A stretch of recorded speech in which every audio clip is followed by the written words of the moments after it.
Ground पर मनाई गई तारीखी मैदान में हजारों लोग जमा हुए थे। लद्दाख खुद मुख्तार पहाड़ी तरक्याती काउंसिल चेयरमैन गायल पी वांगल मेहमान खुसूसी की हैसियत से शरीक रहे। लद्दाख के डिविजनल कमिश्नर स्वागत विश्वास भी इस मौके पर मौजूद रहे। मुख्तलिफ मजहबी रहनुमा भी प्रोग्राम में शरीक हुए। मेरा यही मानना है कि हिज हॉलीनेस आज एक पर्टिकुलर रिलीजियस बुद्धिस्ट रिलीजियस के स्पिरिचुअल लीडर के हिसाब से नहीं, बल्कि एक वर्ल्ड लीडर के हिसाब से आज पूरे दुनिया में उनको माना जाता है। और उन्होंने हिज हॉलीनेस ने हमेशा मैनकाइंड के लिए, ह्यूमैनिटी के लिए उन्होंने आज तक काम किया। कमिश्नर सेक्रेटरी हेल्थ ने कहा है कि वादी के दूर दराज इलाकों में डॉक्टरों व तिब्बी अमले की कमी को फौरी तौर पर दूर किया जाएगा। उन्होंने जीएमसी अनंतनाग के तामीराती काम का भी जायजा लिया और अनंतनाग मेडिकल कॉलेज के मेक शिफ्ट कैंपस का भी जायजा लिया। उनके हमरा महकमे सेहत के दीगर अहदेदारान भी थे। शॉर्टेज के से निपटने के लिए हमने कोई 921 डॉक्टरों की अपॉइंटमेंट की, उसमें से लगभग 450 ने ही ज्वाइन किया, बाकियों ने ज्वाइन नहीं किया।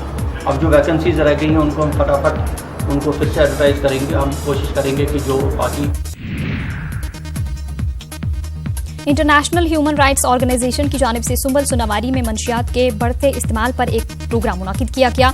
एएसपी करगिल एएसपी सुंबल एजाज अहमद मेहमान खुसूसी थे। सरकर्दा शहरियों, सिविल सोसाइटी मेंबरान, असातिज़ा और तलबा व तालिबात ने इस प्रोग्राम में शिरकत की। मुकर्रीन ने मंशियात के इस्तेमाल का खात्मा करने के लिए मुत्तहिद होकर कोशिश करने पर जोर दिया। मेरे डिस्ट्रिक्ट में मैंने सोचा सबसे पहले हम यहीं पे ये प्रोग्राम करते हैं। आज का हमारा जो टॉपिक था, जो इशू था, वो था ड्रग एब्यूज़ पे, कि जो हमारी ये न्यू जनरेशन है, यंग जनरेशन है, क्यों ये ज़्यादा से ज़्यादा मुब्तला हो रहे हैं ड्रग्स में, तो इसके पीछे क्या वजह है, तो उसके रिगार्डिंग हमने आज का ये प्रोग्राम रखा था। एक्चुअली मेरा इसमें ये रोल रहेगा कि मैं हर एक गाँव में एक वॉलंटियर कमेटी बना रही हूँ, उसमें हम कुछ यंगस्टर्स को ले रहे हैं। तो उस तरह से हम हर एक गाँव में देखेंगे कि क्या वजह है, क्या इसके पीछे क्या वजह है कि हमारी जो यंग जनरेशन है वो इसमें। डीसी बारामूला डॉक्टर जी नीतू ने डायरेक्टर टेक्निकल एजुकेशन के हमरा मुख्तलिफ तरक्याती प्रोजेक्टों के कामों का जायजा लिया। कानसपुरा में पॉलिटेक्निक कॉलेज का मुआयना किया गया। 17 करोड़ 77 लाख रुपए की लागत से कॉलेज की इमारत तामीर की जा रही है।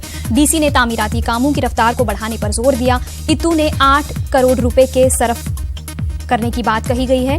प्रोफेशनल और टेक्निकी तरबियत हासिल कर रहे 5 मुस्तहिक तलबा में 50-50 हजार रुपए के चेक्स तकसीम किए गए। लेबर डिपार्टमेंट ने माली मदद का इंतजाम किया था। बीजेपी की जानिब से डाक बंगलो कुपवाड़ा में मेंबरशिप मुहिम का इनेकाद किया गया। पार्टी वर्करों और दीगर लोगों ने शिरकत की। इस मेंबरशिप मुहिम का आगाज पार्टी लीडर अब्दुल-रशीद जरगर के हाथों किया गया। बीजेपी के सीनियर लीडर मोहम्मद मकबूल वार की क़यादत में हरल मंजपुरा मावर हंदवाड़ा में मेंबरशिप मुहिम शुरू की गई। मकबूल वार ने इल्जाम लगाया कि लंगेट के लोगों का इस्तेहसाल किया गया है। उन्होंने मकामी रुकन असेंबली पर भी निशाना साधा। इस दौरान दीगर लीडरान भी मौजूद रहे। छूना है आसमान के तहत हंदवाड़ा पुलिस की जानिब से एक तकरीब मुनक्किद हुई। सरकारी स्कूलों के तलबा ने इसमें हिस्सा लिया। नुमाया कारकर्दगी दिखाने वाले तलबा को इनामात से नवाजा गया। 7 सेक्टर के ब्रिगेडियर मेहमान खुसूसी थे। इस मौके पर दीगर अहदेदारान भी मौजूद रहे। मुगल रोड पर दिलदोज हादसे के बाद शाहरा की खस्ताहाली को लेकर न्यूज़ 18 उर्दू ने खबर नशर की थी, जिसके बाद इंतजामिया हरकत में आ गई और शूपियां से लेकर पीर की गली तक रोड की मरम्मत का काम शुरू किया गया। मुगल रोड डिवीजन की जानिब से मैकडम बिछाने का काम किया जा रहा है।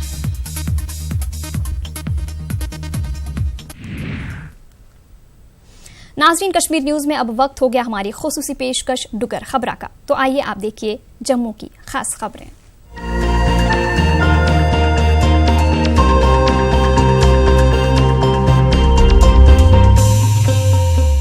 कांग्रेस के सीनियर लीडर रमन भल्ला और खजाना मंत्री निर्मला सीतारमण हुंदे आसिया पेश किए गए बजट उपर अपनी प्रतिक्रिया प्रकट करते हुए आख्या जे उन्हें जम्मू कश्मीर के लोगों की ख्वाहिशें ते तांगें गी नज़रअंदाज किया है। भाजपा ने वोट ते बड़े ले लोगों को गुमराह करके अपनी सियासी रोटियां सेकियां।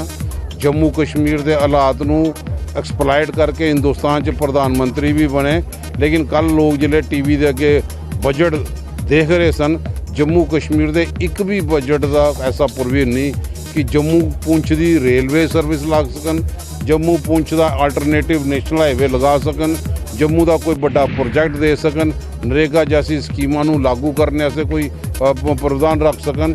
मैं समझदा कोई भी चाहे साढ़े जम्मू कश्मीर रिफ्यूजियें दे इशू होए, दूसरे कोई इशू होन, फौजियां दे मनोबल वधाने वास्ते कोई स्कीम हो सके, वन रैंक पेंशन दे विच कोई बढ़ोतरी कर सके, सारी जगह दे विच अज सारी चीज़ां लोग समझ गए कि लोग ठगे गए। पुंछ नगर स्थित भारतीय जनता पार्टी के दफ्तर पार्टी के जिला अहुदेदारें की मीटिंग लगी।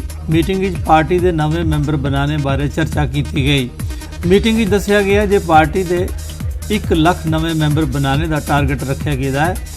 मीटिंग पार्टी के MLC प्रदीप शर्मा, रजौरी पुंछ के प्रभारी रजिंदर कुमार ते पार्टी के प्रदेश सैकटरी सुनील गुप्ता ते रफीक अहमद चिश्ती होरे मैंबरशिप अभियान बारे दसाया। के बीच में था यहाँ पे तो हमारे कार्यकर्ता अभी उन्होंने कुछ कार्यकर्ता ये भी कह रहे हैं कि 60,000 का टारगेट तो हम सिर्फ पुंछ असेंबली कॉन्स्टिट्यूंसी से ही कर देंगे। अगर डिस्ट्रिक्ट पुंछ की करें तो हम लोग 1 लाख से भी ऊपर आने वाले दिनों में जो स्टिपुलेटेड टाइम है उसमें भारतीय जनता पार्टी अपने टारगेट को अचीव करेगी और आने वाले दिनों में यहाँ से इस पुंछ डिस्ट्रिक्ट से भारतीय जनता पार्टी की झोली में असेंबली इलेक्शंस में भी सीटें यहाँ से निकाल के हम लोग देंगे। और 1999 च करगिल लड़ाई दौरान सांबा जिले के पलोटा ग्रां के फौजी जवान गुरदीप सिंह सोनी ने 6 जुलाई की शहादत पाई ही। उनके इस बलिदान के चेते च उनके ग्रां पलोटा च बने दे शहीद स्मारक पर एक श्रद्धांजलि समारोह आयोजित किया गया। इस मौके कांग्रेस के सीनियर लीडर रमन भल्ला ते मनजीत सिंह ते होर लोकें शहीद जवान की श्रद्धांजलि अर्पित की। अज भी साढ़े फौजी शहादत दिया दिन सरहद के उपर नहीं, हिंदुस्तान के अंदरूनी हालात खराब होने करके कश्मीर च आए दिन ये कतार जी है शहादतों की वो लगातार वधी गई जा रही है। अस उम्मीद करने कि सरकार ठोस नीति अपनाए और कम से कम जिदे करके पाकिस्तान को ऐसा मुँह तोड़ जवाब दिता जाए कि सारे अंदरूनी मामले के क्रॉस बॉर्डर टेररिज्म दस्तक ना दे सके, सीज फायर वायलेशन की उल्लंघना ना हो सके। अपने माँ बाप का इकलौता बेटा गुरदीप सिंह जी जिन्होंने करगिल की टाइगर हिल पे जो दुश्मन आके बैठे थे उनको भगाने के लिए अपनी जान की कुर्बानी दी, मैं समझता हूँ कि उनके याद में ये दिन बनाया जाता है। और ऐसे ही हज़ारों नौजवान वो अपने आप को तैयार कर रहे हैं कि जब कभी भी हमारे देश पे कोई आफत आएगी वो नौजवान गुरदीप सिंह सोनी की तरह ही देश के लिए कुर्बान होने के लिए तत्पर है। आउंदे महीने थमां शुरू होने वाली श्री बुढ़ा अमरनाथ यात्रा के सिलसिले च पुंछ डाक बंगले च जिला इंतजामिया की जायजा मीटिंग हुई। मीटिंग की अध्यक्षता डिप्टी कमिश्नर पुंछ राहुल यादव होरें की। मीटिंग च मुतलका महकमे के अधिकारियों की बिजली, पानी, साफ सफाई, ट्रांसपोर्ट, हेल्थ, सिक्योरिटी वगैरह के मुनासिब प्रबंध करने की हिदायत दी गई।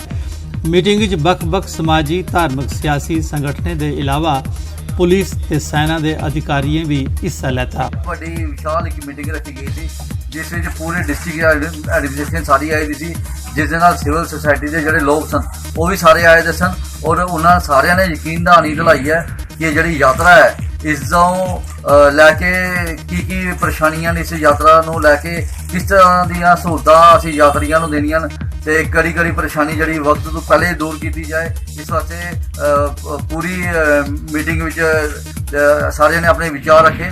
पुंछ जिले की कृष्णा घाटी च एक सड़क हादसे च 4 जने घायल होई गए।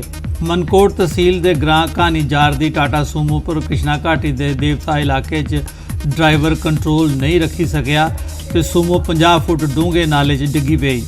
गड्डी च ड्राइवर सने 4 जने घायल होई गए। कोल गए मौजूद फौजी जवान ने जख्मियों की कढ़िया, अपने कैंप लेता, फर्स्ट एड दिए पुंछ दे राजा सुखदेव सिंह जिला अस्पताल पहुंचाया। एज ऑफ नाउ चारों के 4 पेशेंट जो है उनको थोड़ा स्टेबली मैनेज किया गया आर्मी के द्वारा, अभी स्टेबल हैं वो। लेकिन उनमें जो ड्राइवर हैं थोड़ा हेड इंजरी और स्पाइन इंजरी का कंपोनेंट उनमें लग रहा है, उनको एक्सरेज के लिए ले जाया गया है। और हमारे सर्जन साहब हैं, दूसरे पेशेंट हमारी team of physician, surgeon, MO और ऑर्थोपेडिशियन उन्होंने देखा हुआ है, तो उनके नेसेसरी इन्वेस्टिगेशंस वगैरह जो करके फाइनल डिसीजन लिया जाएगा कि किसको जम्मू रहा। सांबा जिले की रामगढ़ तहसील के पलोटा, गोविंदगढ़, रंगूर ते चक परस ग्राएं की जाने वाली सड़क की माड़ी हालत कारण लोग बड़े परेशान हैं। लोगों का आखना है जे 20 बरें थमां सड़क की दिख रिख ते मुरम्मत नहीं होने मूजब गड्डियां चलना ते दूर पैदल चलना भी महाल हो गया है। साल हो गया बने दे ते इस मतलब हालत की बहुत बुरी हालत है इस गड्डी दे उप्पर रोड पर जाई नहीं सकदी है ते नहीं किश कोई लड़ाई झगड़ा ओह् है ते तां बी अस बड़े मुश्कल है साढ़े वास्ते इन्ना मुश्कल होई जंदा जियां मतलब अस गड्डी बी लेइयै कुत्थै जाना रात दे समय बच्चे लेइयै कुत्थै जाना असें बड्डे बड्डे खड्डे न बहुत बुरी हालत है इस मतलब इस रोड दी रोड राड बड़ा खराब है टुटे भज्जे दा ते गड्डी भी जरूरत है इधर ते रोड दा भी जरूरत है बच्चे बेचारे खज्जल होआ दे न ते बच्चे जान कि'यां पैदल टुरी नहीं सकदे जो इधर नाला नूला जेह्ड़ा साइड पर बने दा ओह् बी कोई पुली नहीं लंघने रस्ता कोई मसला नहीं है